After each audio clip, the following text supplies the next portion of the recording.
प्रणाम दोस्तों, कैसे हैं आप लोग। हम लोगों को एक अपने लेवल से एक आंदोलन स्टार्ट करना है, डेमोक्रेसी बचाओ आंदोलन। प्रधानमंत्री जी ने हमारे को देश को दोबारा आत्मनिर्भर भारत की याद दिलाई, लेकिन इसके साथ हमें डेमोक्रेसी बचाओ आंदोलन की शुरुआत भी करनी है। आप बीजेपी में रहना चाहते हैं, बीजेपी में रहिए। कांग्रेस की जो सपोर्टर्स है कांग्रेस में रहिए, जिस पार्टी की जो सपोर्टर्स है उसमें रहिए, लेकिन अपनी पार्टी सुधारने के लिए उनसे सवाल करिए कि भैया ये चीज़ का खतरा है तो इसमें भी काम होना चाहिए। अब डेमोक्रेसी तो क्योंकि बहुत देश को मुश्किल से मिली।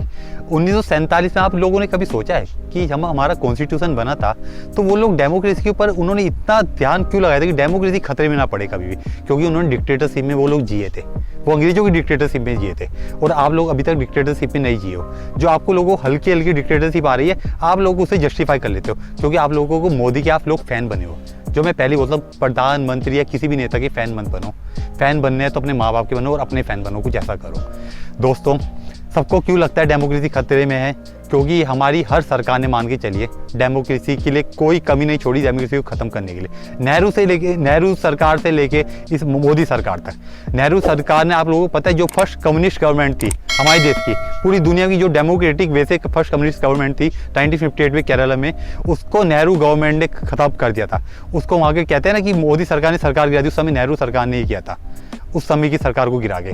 तो क्योंकि खतरा तो हमेशा डेमोक्रेसी के ऊपर बना ही रहा है, या मनमोहन सिंह की सरकार हो, इंदिरा गांधी की सरकार हो। क्योंकि आप लोग मान के चलिए इंदिरा गांधी सरकार में भी ऐसे कई काम हुए जब सबको लगा कि डेमोक्रेसी खतरे में है। और ऐसी मनमोहन सिंह सरकार में भी, भले मनमोहन सिंह जी एक बहुत अच्छे प्राइम मिनिस्टर थे, बहुत पढ़े लिखे थे, इकोनॉमिक्स में उन्होंने देश के लिए इकोनॉमी के लेवल में बहुत अच्छे काम करे, लेकिन डेमोक्रेसी के लिए उनकी सरकार भी खतरा था। आप याद कर लीजिए अन्ना हजारे जी के आंदोलन को, जब मनीष तिवारी जैसे आगे अन्ना हजारे के बारे में बोलते हैं, अन्ना हजारे उर्फ बाबू राव हजारे, आप किस मुंह से भ्रष्टाचार की बात करते हो? आप तो खुद ऊपर से लेके नीचे तक भ्रष्टाचार में लिखते हो।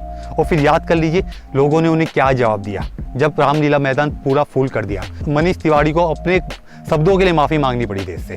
और वही हाल इस समय इस सरकार का है, क्योंकि ये सरकार खुद बोलती है कांग्रेस ने हमारे को एक ऐसा देश दिया जो बहुत कमज़ोर देश था, उसमें गड्ढे थे, मैं तो गड्ढे भर ही रहा हूँ। लेकिन ये सरकार ये नहीं बता पा रही है, उन्होंने अपनी तरफ से काफ़ी गड्ढे कर दिए इस देश में। और जो अब अगली सरकार आएगी वो भी उस गड्ढों को भरती रहेगी या और गड्ढे करेगी। और क्या देश गड्ढों में चलता रहेगा? क्योंकि मैं खुद कह रहा हूँ कि कांग्रेस से देश गड्ढे वाला देश दिया था इस सरकार को, और ये सरकार भी उसमें और गड्ढे करी जा रही है। डेमोक्रेसी का कैरेक्टर हमारे देश से ख़त्म किया जा रहा है हल्के हल्के, हमें उसकी आदत बनाई जा रही है। और आज मैं काफ़ी थैंकफुल हूँ कि हमारी जनरेशन 1947 में नहीं हुई। आप लोग कितना भी बोल लीजिए, अगर हम उस समय होते तो हम देश के लिए ये करते, हम अंग्रेजों से लड़ते। लेकिन आप आज कितना लड़ रहे हो? जब आपके सामने गलत होते हो तो आप सीधा कह रहे हो तुम्हारी पार्टी भी तो गलत थी। तो उस समय भी आप यही बोलते, कोई अंग्रेजों की तरफ से लड़ रहा होता, कोई इस तरफ से लड़ रहा होता, कांग्रेस की तरफ से। क्योंकि आप लोगों को याद होगा एक काफ़ी बड़े क्रांतिकारी का नाम आता है, उनके ऊपर ये आरोप लगाए जाते कि उन्होंने तो अंग्रेजों को चिट्ठी लिखी थी कि मुझे जेल से छोड़ दीजिए, मुझे जेल से निकलवा दीजिए, मैं आपके खिलाफ कुछ नहीं बोलूँगा, मैं आपका साथ दूंगा। तो ये होता अगर हम लोग भी उस समय होते। इस समय की हम बात इसलिए ज़्यादा करते हैं क्योंकि हम प्रेजेंट को देखना चाहिए। पास्ट वालों को सज़ा मिल चुकी है, पास्ट वालों को सबने बोल दिया 2014 में बाय बाय, तुम्हारी जरूरत नहीं है, तुम अपना घर में बैठ के आराम करो। तुम लोगों ने बहुत पहले हम लोगों के लिए बहुत सेवा कर ली है, अब तुम्हारी सेवा नहीं चाहिए। लेकिन एटलीस्ट मैं चाहता हूँ मोदी जी को हमारे को ये कहने की जरूरत ना पड़े। हम चाहते 2024 में जिन्होंने मोदी को वोट नहीं किया था वो भी एटलीस्ट मोदी को वोट करे, और हम कहे सब कि हाँ क्या पता हम गलत थे, वो तो देश के लिए इतना अच्छा करके गए, वो कोई डेमोक्रेसी के लिए खतरा नहीं था। उन्होंने डेमोक्रेसी को और बढ़ावा दिया है और डेमोक्रेसी को बहुत नर्चर किया है। तो दोस्तों, हमारा क्यों लगता है कि हम डेमोक्रेसी इस समय थोड़ा खतरे में, क्योंकि इसके 3-4 कारण हैं। इस समय का मीडिया आप समझ लीजिए कैसा है कि जो आप कोई भी चैनल उठा के देख लीजिए, वो दिन भर इस सरकार की गुण गाता है, इस समय गुण गाता है। कोई भी प्रॉब्लम हो, उसे कोई भी सरकार की कमी हो, उसे ऐसे बताई जाती है जैसे वो अचीवमेंट हो। कभी पॉवर्टी के ऊपर आप लोग डिबेट नहीं सुनते, कभी अनएम्प्लॉयमेंट के ऊपर डिबेट नहीं सुनते, कभी क्राइम के ऊपर डिबेट नहीं सुनते, कभी freedom of speech and expression के ऊपर डिबेट नहीं सुनते। जो आर्टिकल 19 आप लोगों की एक हिम्मत है दोस्तों, आप लोग मान के चलिए। अगर आप लोगों को कह दिया जाए आप चुप रहिए, कोई अच्छा काम होगा तब भी चुप रहिएगा और बुरा काम होगा तब भी चुप रहिएगा, तो दोस्तों ऐसी ज़िंदगी आप जीना पसंद करोगे? ये हमारे देश के हमारा फंडामेंटल राइट है, जो हमारा हक है। दूसरा दोस्तों, मीडिया। इस समय रवीश कुमार एक ऐसे पत्रकार है जो इस सरकार की काफ़ी जो कमियां दिखाते हैं, वो खुल के अपने डिबेट में दिखाते हैं कि हाँ ये सरकार ये गलत कर रही है। लेकिन वो सही समय आधे लोग किसी उससे जानते हैं कि ये तो सरकार के खिलाफ रहता है। वो ये लोग नहीं कहते कि अच्छी पत्रकारिता करते हैं, लेकिन सरकार के खिलाफ रहता है। जब एक पत्रकार बेंगलोर में मारी जाती है तो उनको उनकी जब मौत हो जाती है उन्हें लोग उसके बाद भी गाली देते हैं, वो लोग आप उठा के देख लीजिए। दूसरा दोस्तों, डॉक्टर काफिल जैसे लोग आज वो भी जेल में सड़ रहे हैं, और ऐसे कितने लोग हैं जो जिन्होंने सिर्फ अपने विचार प्रकट करे, आज उनके ऊपर सिटीजन लॉ लग चुका है। आप लोग जानते हो देशद्रोह कानून कितनी बड़ी चीज़ है कि आप देश के साथ धोखा कर रहे हो। ये कोई छोटा मोटा कानून नहीं है, लेकिन हमारे कानून को इसलिए अच्छा लगने लग गया क्योंकि हम लोगों को रोज सुनाई देता है, और हम लोग भी कहते हैं ओके फाइन, कोई छोटा मोटा ही कानून होगा, लेकिन इस पर जिंदगी बर्बाद हो सकती है एक इंसान की, इसलिए क्योंकि उसने अपने विचार प्रकट करे। दोस्तों, दूसरी बात है इलेक्शन कमीशन। कभी इलेक्शन कमीशन की हमेशा हम सब कहते हैं कि इतने बड़े देश में इलेक्शन करवाना बहुत बड़ी बात है, लेकिन उससे बड़ी बात है ईमानदारी से इलेक्शन करवाना। लोग कहते हैं कि इलेक्शन कमीशन, उनसे कुछ बात करो ना, इलेक्शन कमीशन अभी सही से काम नहीं कर रहे, उनके ऊपर आरोप लग रहे हैं। क्योंकि आपको याद होगा सुनील अरोड़ा जो समय चीफ इलेक्शन कमिश्नर थे, इनसे पहले जो समय है, उन्होंने मोदी सरकार को जब क्लीन चिट दी थी, लोगों ने क्या जस्टिफाई कर दिया था, अरे पूरे देश में इलेक्शन करवाना है तो मजाक बात थोड़ी है। दोस्तों, आप लोगों को क्या लगता है जो सबसे ऊपर की पोजीशन पे बैठा रहता है इंसान, वो सब कुछ हैंडल करता है, वो पूरा देश हैंडल करते हैं? दोस्तों, उनके पास रिसोर्सेज होते हैं, उनके पास इतना एम्प्लॉयज़ होते हैं कि वो सब कुछ आराम से हैंडल कर लेते हैं, उनके पास पैसा रहता है, फंड रहता है। इसी तरह अगर आप लोगों को लगता है ना कि मोदी जी सब कुछ हैंडल करते हैं देश में, ऐसा नहीं है दोस्तों। क्या आपको लगता है मोदी जी अपने मन की बात की स्पीच भी खुद तैयार करते होंगे, इलेक्शन में जो भाषण देने वो भी खुद तैयार करते होंगे? इतना उन्हें टाइम मिलता होगा? आप लोग खुद सोच के देखिए कि आप लोग हर चीज़ में कहते हैं मोदी यूं।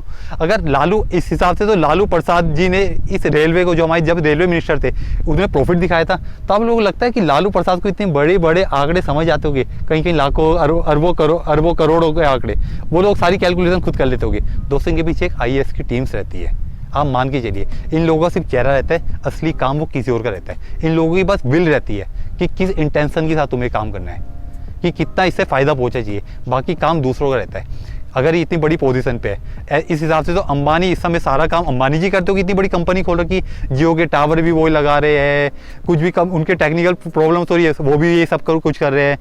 तो दोस्तों, इस बात से अगर कभी आपसे कोई डिबेट करते हैं कि इतना बड़ा देश संभालना मुश्किल होता है, तो ऐसा नहीं है।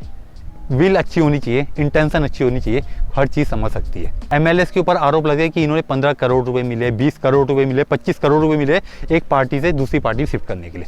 तो दोस्तों, ये डेमोक्रेसी के लिए खतरा नहीं है तो क्या है? आजकल काफ़ी स्टेट्स के गवर्नर ऐसे काम करते हैं जैसे वो ओपोजिशन हो बिल्कुल।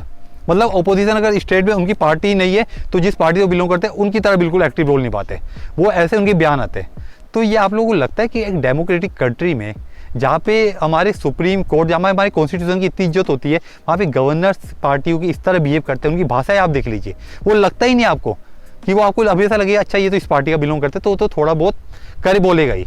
ये दोस्तों हमारी हल करके हमें एक आदत बैठाई जा रही है, तभी हम कहते हैं डेमोक्रेसी खतरे में है। कन्हैया कुमार जैसे जिनके अभी तक अदालत में केस चल रहे हैं, जिन्हें इलेक्शन लड़ने की परमिशन मिल जाती है, उन्हें आज तक लोग मानने लग जाते हैं गद्दार है। और तीसरी बात, लेफ्टिस्ट, जितनी भी लेफ्टिज्म के लोग हैं जो लेफ्टिज्म को फॉलो करते हैं, उन्हें तो हर आदमी मान लिया जाता है, हर आदमी कहने लग गया है कि ये तो आतंकवादी है। और अगर आतंकवादी है तो सरकार फिर कमज़ोर है। दोस्तों, आतंकवादी पूरे देश में घूम रहे हैं, और आतंकवादी तब भी वो जेल से बाहर है, उन्हें तो जेल में होना चाहिए। सिर्फ उनमें से 1-2 क्यों, सारे के सारे आतंकवादी जेल में होने चाहिए। आज कोई भी इंसान कोई अपना आर्टिकल लिखता है तो काफ़ी ऐसे इंसिडेंट आते हैं कि उन्हें जेल में डाल दिया गया है। क्यों? क्योंकि उन्होंने अपने freedom of speech and expression का यूज़ किया है, और ये सरकार को ही पता है कि वो सबको नहीं डाल सकती जेल में, इसलिए वो सिर्फ एक जने को, एक इंसान को जेल में डाल के डर फैलाती है कि मैं इसको डाल दी, ये चीज़ आपके साथ भी हो सकती है। और मैं इतना श्योर हूँ कि अगर एक जने को जेल में डाल दिया जाता है तो काफ़ी लोगों के मन में डर तो आ ही जाता है कि कल हमारी साथ ना हो जाए। तो दोस्तों, आप लोगों के ऊपर डिपेंड है, आप लोगों को देश को बचाना है या एक बार आपको डिक्टेटरशिप के अंदर भी जाना है, क्योंकि ये तो मेरा मानना है इस देश में डिक्टेटरशिप लंबे समय तक नहीं चलेगी। लोग खुद ही परेशान होंगे, सड़कों में आएंगे, और देश के कोई भी सरकार हो उसके खिलाफ आंदोलन करेंगे। तो ऐसी नौबत ना आए, शांति से देश चलता रहे, और हमारी जो डेमोक्रेटिक कैरेक्टर है जो इतनी मुश्किल से मिला है, डेमोक्रेसी के लिए हमारे कई हजार लोगों ने अपनी जान दी है इस देश को आज़ाद करने के लिए, डेमोक्रेसी के लिए, तो उनकी जान को व्यर्थ ना जाने दिया जाए। तो दोस्तों, आप लोगों को सोचना है, और लोगों को कहता हूँ दोबारा से सोचिए, हमारे को सही टर्म्स में जो आज़ादी मिली थी उसका सही तरीके से यूज़ कर रहे हैं? जो हमारे ऊपर आज राज कर रहे हैं, जिनके हम फैन बने हुए बैठे हैं, तो क्या वो लोग सही में इस कॉन्स्टिट्यूशन को बचाने के लिए काम कर रहे हैं या हल्के हल्के अपने नए कॉन्स्टिट्यूशन को डालने के लिए काम कर रहे हैं? थैंक यू वेरी मच दोस्तों। और डेमोक्रेसी बचाओ आंदोलन की शुरुआत करने के लिए आप सभी लोगों से मेरी अपील दोबारा से, थैंक यू वेरी मच।